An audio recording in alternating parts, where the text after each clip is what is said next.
সংবাদ মাধ্যমৰ বন্ধু বান্ধৱীসকল মই পৰহি দিনাখন নতুন দিল্লীলৈ আহিছিলোঁ যোৱাকালি ভাৰতবৰ্ষৰ মাননীয় প্ৰধানমন্ত্ৰী নৰেন্দ্ৰ মোদী ডাঙৰীয়াক সাক্ষাৎ কৰিছিলোঁ গৃহমন্ত্ৰী অমিত শ্বাহ ডাঙৰীয়াৰ লগত ৰাতিপুৱা তেওঁৰ বাসভৱনত 9:30 বজাত আৰু পৰৱৰ্তী সময়ত সংসদত দুবাৰকৈ মিলিত হৈছিল আমাৰ ভাৰতবৰ্ষৰ নতুনকৈ নিযুক্তিপ্ৰাপ্ত বা নতুনকৈ দায়িত্ব লোৱা স্বাস্থ্য মন্ত্ৰী মনসুখ মাণ্ডভিয়াকো আমি সাক্ষাৎ কৰিছিলোঁ ডোনাৰ মন্ত্ৰী ডাঙৰীয়াক সাক্ষাৎ কৰিছিলোঁ আজি আমাৰ বন আৰু पर्यावरण मंत्री भूपेन्द्र सिंह डांगरियाक साक्षात करिছিলোঁ আৰু স্বাভাৱিকভাৱে আমাৰ অসমৰ মন্ত্ৰী সৰ্বানন্দ সোণোৱাল ডাঙৰীয়া আৰু ৰামেশ্বৰ তেলী ডাঙৰীয়াৰো বাসভৱনত গৈ তেওঁলোকক সৌজন্যমূলক সাক্ষাৎকাৰো কৰিছিলোঁ এইবাৰ আমি প্ৰধানমন্ত্ৰী ডাঙৰীয়াক লগ কৰোঁতে দুটা বিষয়ৰ ওপৰত আমি গুৰুত্ব দিছিলোঁ এটা হল নামৰু ফাৰ্টিলাইজাৰৰ ৰিভাইটেলাইজেশ্যন আমাৰ যেটো নামৰু ফাৰ্টিলাইজাৰত বিশেষকৈ যেটো থাৰ্ড ইউনিট সেইটো খুব কষ্টত চলি আছে বহুতখিনি ৰিপেয়াৰিঙৰ প্ৰয়োজন আছে আৰু যেটো প্ৰস্তাৱিত চতুৰ্থ প্ৰকল্প সেইটোৰ কাম এতিয়াও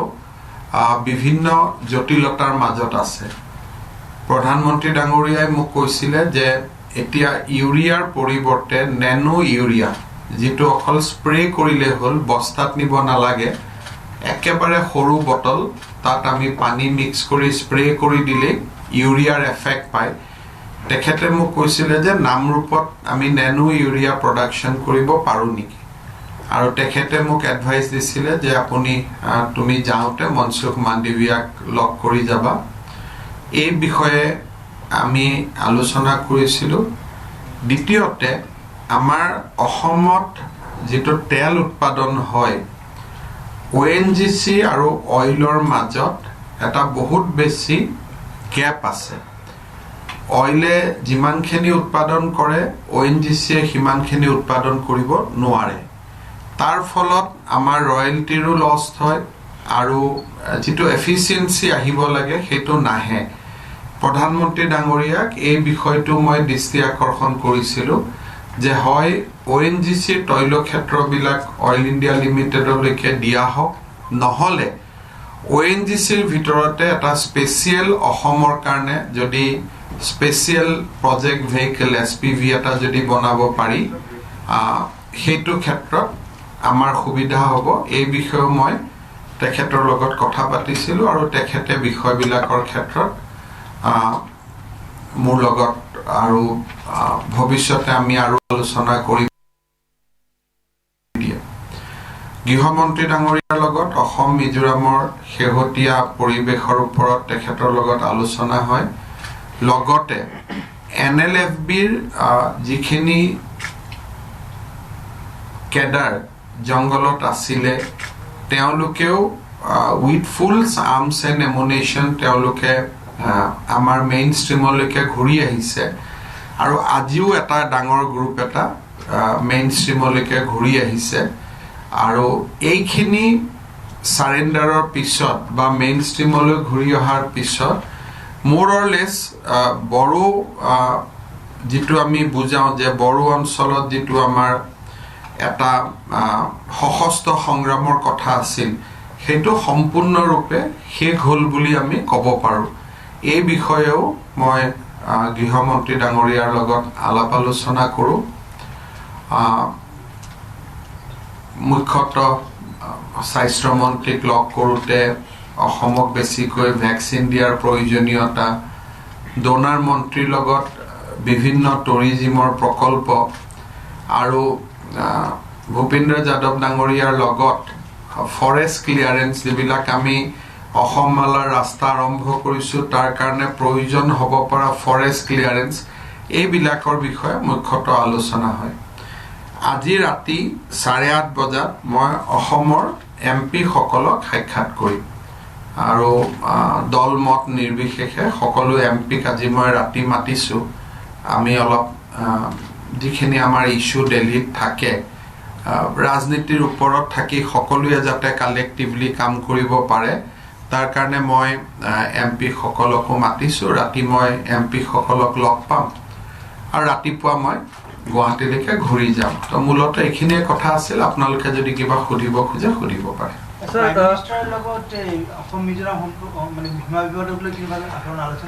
প্ৰধানমন্ত্ৰী লগত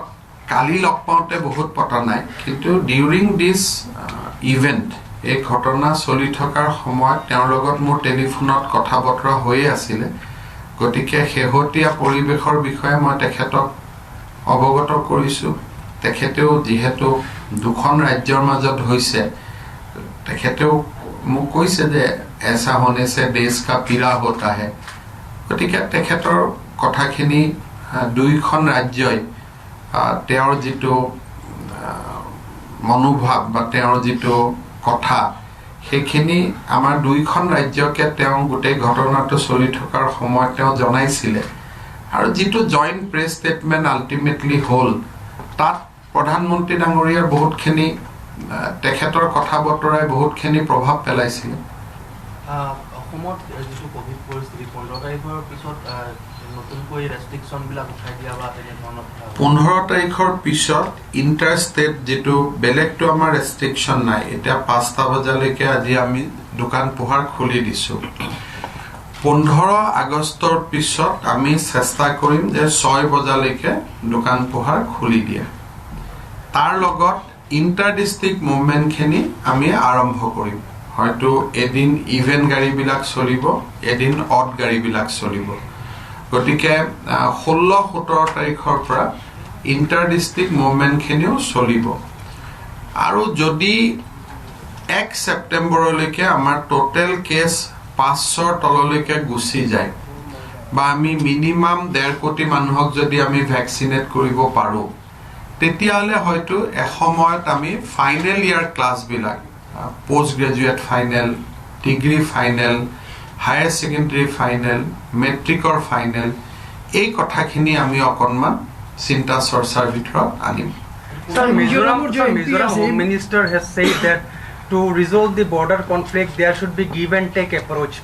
Do you believe this? Do you support this stand? And if yes, what should be the way forward? Look, first of all, with Mizoram now, you need a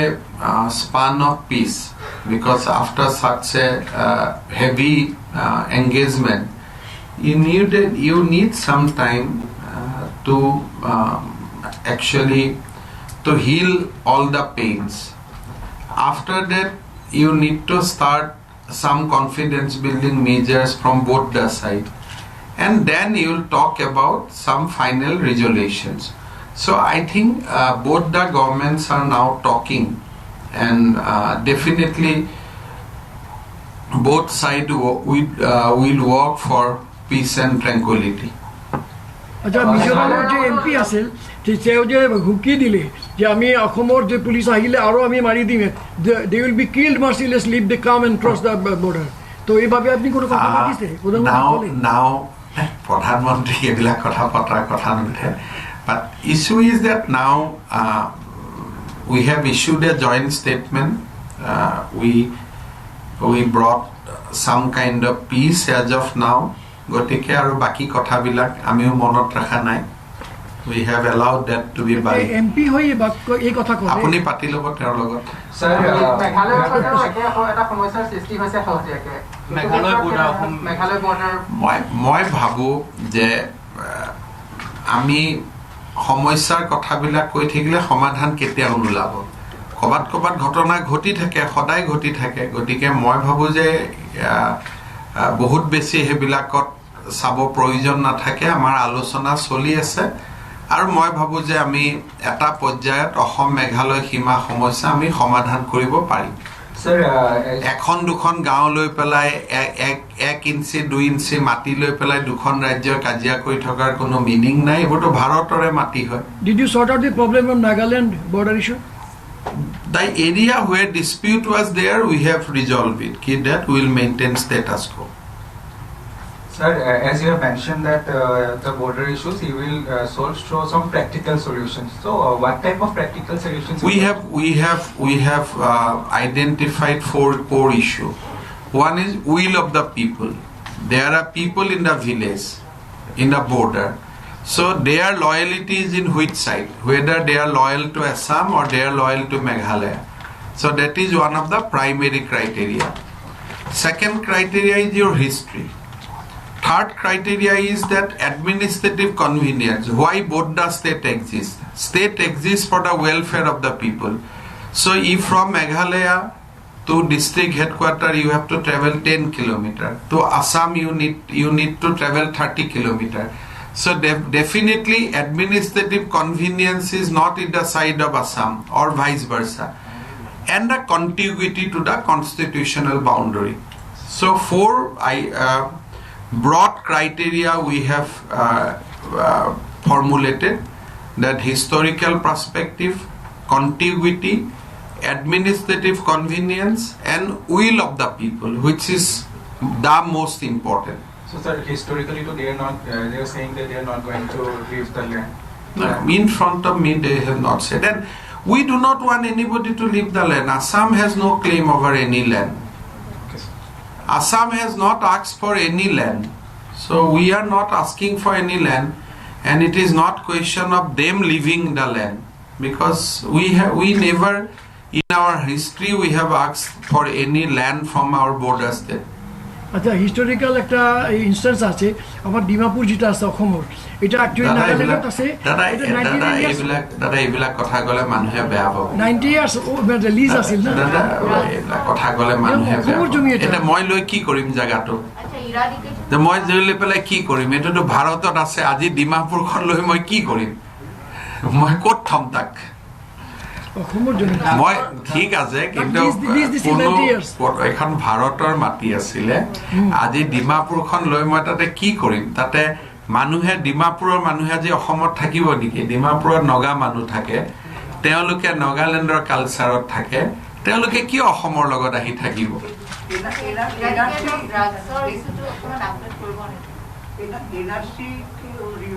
after pandemic.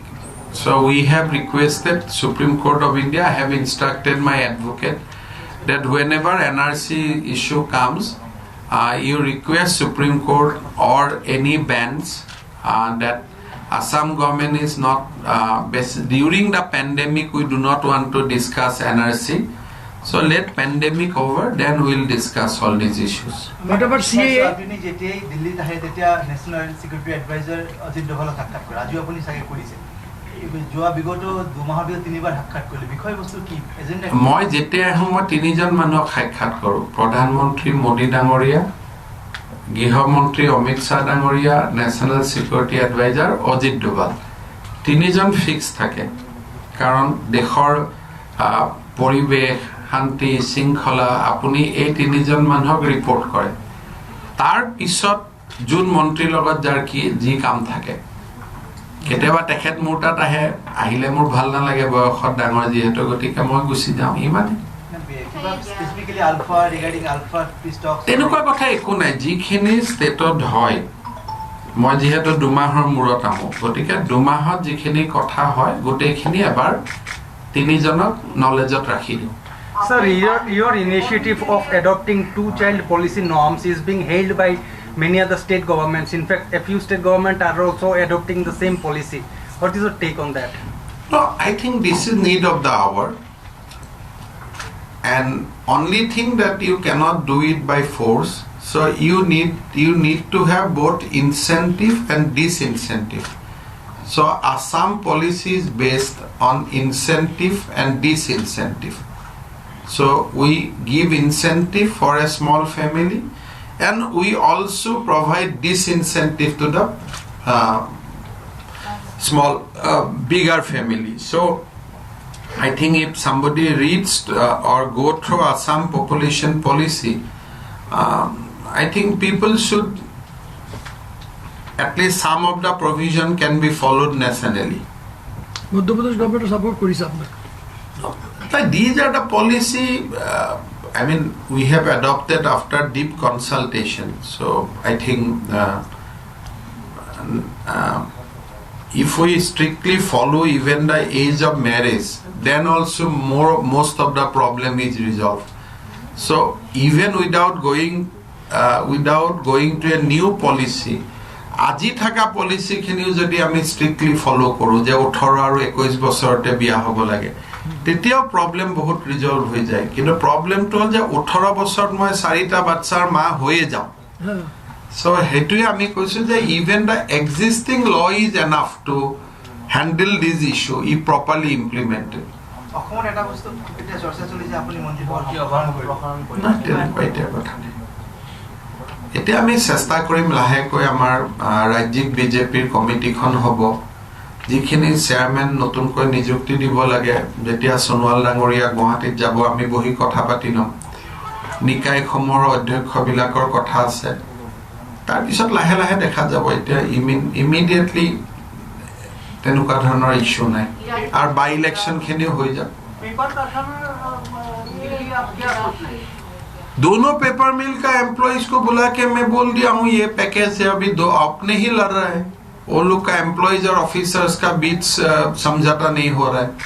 मैंने तो बुला के बोल दिया कि मैं 600 करोड़ रुपया आप लोग को दे देता हूँ तो अभी एम्प्लॉइज बोलता है हमको 24 मंथ्स का सैलरी चाहिए लेकिन ऑफिसर्स को 12 मंथ्स को तो ऑफिसर लोग बोलता है हम लोग को भी 24 मंथ्स चाहिए तो एम्प्लॉइज बोलता है यार हमको 24 मंथ्स देने से हमको 48 मंथ्स देना पड़ेगा तो अभी उनका बीच में ही कुछ इश्यूज है हम तो हमारा ऑफर दे दिया है और हमने हमारा सेटलमेंट पैकेज हम बुला के वो लोग को दे दिया हूँ कि आप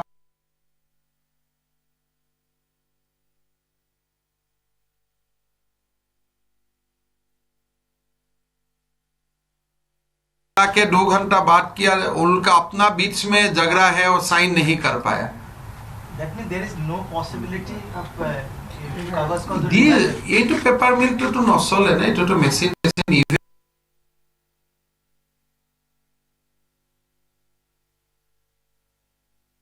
once this dispute is resolved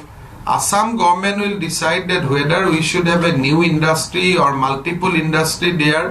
but paper mill machines are now scrap Himanta ভাই আপনি তেলো আছে তেল কি আছে হিমন্ত ভাই সংসদত হেউটিয়াকৈ পেট্ৰলিয়াম মিনিষ্ট্ৰী যিটো মানে ৰিপ্লাই দিছে তাতে দেখা গৈছে যে যিটো কাগজ কলৰ বাউণ্ডাৰী তাতে তাৰ তলত ভূগৰ্ভত তেল থকা মই এইবোৰ নাজানো কিন্তু মোৰ কথাটো হ'ল এইটো যে আমি অসম গভৰ্ণমেণ্টে এমপ্লয়িজ আৰু অফিচাৰক মাতি আনি আমি কৈছো যে আপোনালোকৰ যেটো পাবলগীয়া 630 crores হেটো অসম গভৰ্ণমেণ্টে দি দিব আপোনালোকে জাগাটো এৰি দিব তাৰ পিছত আমি ইন্ডাষ্ট্ৰি ডিপাৰ্টমেণ্টে ডিসাইড কৰিম যে হেখন ইন্ডাষ্ট্ৰিয়েল পাৰ্ক কৰিম নে নমলিগৰৰ লগত লগ লাগি আমি কিবা আন ইথানল প্ৰকল্প কৰিব পাৰো আমি পেপাৰ মিলও কৰিব পাৰো কিন্তু যেহেতু পুৰণা কৰ্মচাৰীখিনি বা পুৰণা মেচিন এতিয়া হেখিনি ৰিভাইভ কৰা সম্ভৱ নহয় সো আমি তেওঁলোকক অলৰেডি আমাৰ প্যাকেজ আমি তেওঁলোকক দি দিছো যে এনি টাইম আমি 10 দিনৰ ভিতৰত we are ready to pay you the money গতিকে মোৰ মতে দি এটা পেপাৰ মিলৰ কোনো ইস্যু নাই it is up to them তেওঁলোকৰ ওয়াৰ্কাৰ্ছ ইউনিয়ন আৰু অফিচাৰ ইউনিয়নৰ মাজত ডিসপিউট চলি আছে হেতু তেওঁলোকে মোক কৈছে যে 10 দিন মানৰ ভিতৰত ৰিজলভ কৰিব আমি পাৰিম বুলি তেওঁলোকে ৰিজলভ কৰিলে ষ্টেট গভৰ্ণমেণ্ট ইজ ৰেডি তো ভাই এই ডিটেনশন এতিয়া পেপাৰ মিল তো ইস্যু নহয় আৰু আচ্ছা ডিটেনশন ক্যাম্পৰ বাবদ আপোনাৰ কি আইডিয়া কি আছে কি কৰিব লাগে এতিয়া তো ডিটেনশন ক্যাম্প আমি নোহোৱা কৰিছো এতিয়া তো আমি ট্ৰানজিট ক্যাম্পত ৰাখিছো বঙালী বা নেপালীক আপনি কৰি এৰি দিলে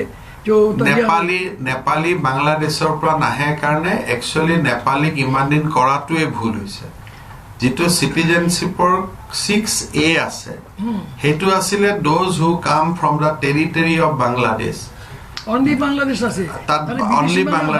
অনলি তেনেকে আছে ফৰেনাৰ্ছ ট্ৰিবিউনেলত অনলি বাংলাদেশৰ পৰা অহা কেছহে আপুনি ৰেফাৰ কৰিব পাৰে ইণ্ডো নেপাল ফ্ৰেণ্ডশ্বিপ নীতি আছে নেপালৰ মানুহ ভাৰতত আহি আৰ্মিটো কাম কৰিব পাৰে চ' ইটোৱা যে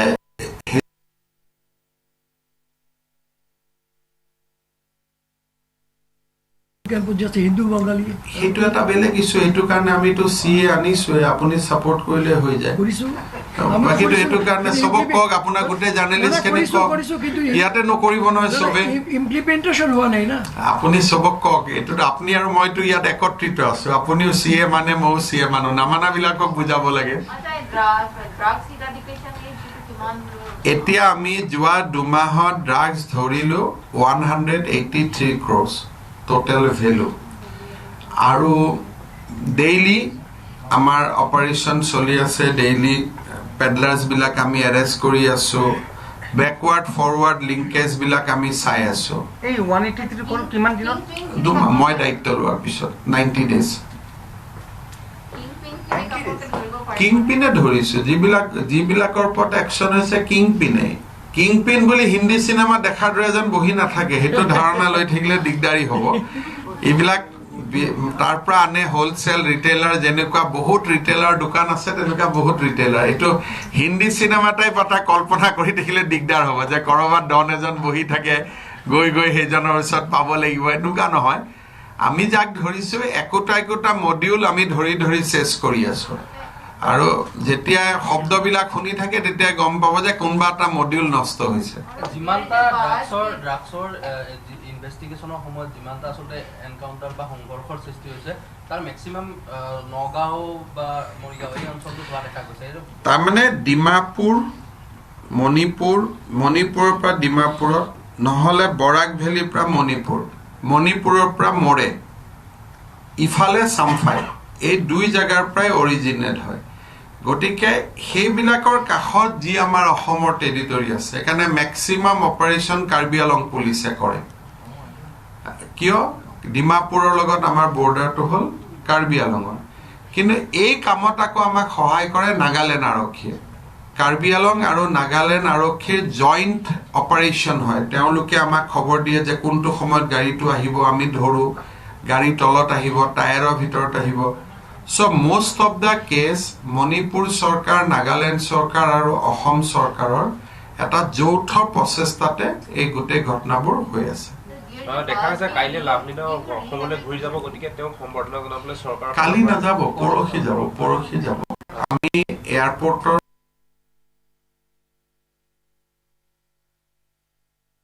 সম্বৰ্ধনা এয়াৰপৰ্টত জনাম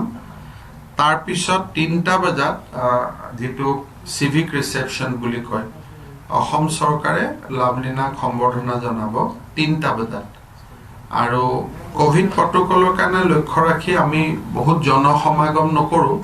কিন্তু গুৱাহাটীত আমি যি ধৰণে এসময়ত আমি হিমা দাসক আদৰিছিলো আৰু অলিম্পিক মেডেলটো অসমে 125 বছৰৰ পিছত প্ৰথমবাৰ পাইছে গতিকে এই গোটেই কথাখিনিৰ প্ৰতি দৃষ্টি ৰাখি যি ধৰণৰ গৰিমা আৰু গৌৰৱেৰে সৈতে লাভলিনাক আদৰিব লাগে তাৰ প্ৰস্তুতি চলোৱা হৈছে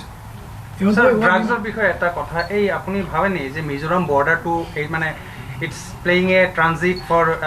injecting drugs to Assam it is not Assam definitely drugs come from across the border and there is only 2 routes but it is not that drugs are originate in some state it come from across the border and even Punjab can say that drugs come through Assam so Bengal will say that drugs come through Assam Bihar will say that drugs come from through Assam and Bengal so definitely nothing is originated there but surely for each state other state is a transit Yesterday in Delhi, 2 days back, Delhi police has recovered, I think almost drugs worth 20 crores. And it has come through Assam. Tire tolat, gari tolat chamber bonai pele ahi goisile. So now people should not blame Assam that Assam edi keneke ahile. So it is a transit. These are all transit routes. One important question for you, for your interest, one question is there. So you know the 4 militant organizations, they surrendered. I went to them and they surrendered. Ceasefire bhi kiya, surrender bhi kiya. After that, DSD Dima Halim Dago, Dilip Nunisha, Joel Golosa, তারপর আমার এইসব আছে আমার রবীন বিশ্বাস ওই আমার ইয়েতে Bengali tiger force মানে তাক সিজফায়ার কৰিছো সারেন্ডার করলো এতিয়া যে কন্ট্রাক্ট হৈ গল কন্ট্রাক্টত যিমান কন্ট্রাক্ট হৈ গেছিল সেন্ট্রাল গভর্নমেন্ট আর স্টেট গভর্নমেন্টের ভাবে দে আর অ্যাকিউজিং দ্যাট স্যার দাদা government did not keep any promise আমার কোই রিভিলেশন হওয়া নাই আমার কোনো চাকরি হওয়া নাই কলে পুলিশত নকরি হব ইয়াত হব তা কোনো আমার রিভিলেশন হওয়া নাই এমপ্লয়মেন্টও হওয়া নাই they have violated all the terms and conditions signed by them এইভাবে কি আছে some unrest is there Dilip মোক কলে জল গোলসা মোক কলে मैं देख लेता हूं मैं साइलो ফাইল আছে মোৰ কাছে আমি এটা मैं साइलो এই ফাইলটা আপনি দি দিও এই আমার এটা আছে এই কার্ডটা রাখো हां এটার মধ্যে সারি চিজ আছে ঠিক আছে এটা হয় আছে যে রিহ্যাবিলিটেশন সেন্টার থেকে আছে Guwahati and in Assam there is they are how many people say that they are doing the most cleaning job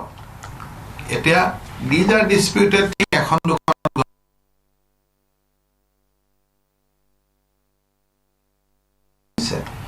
aro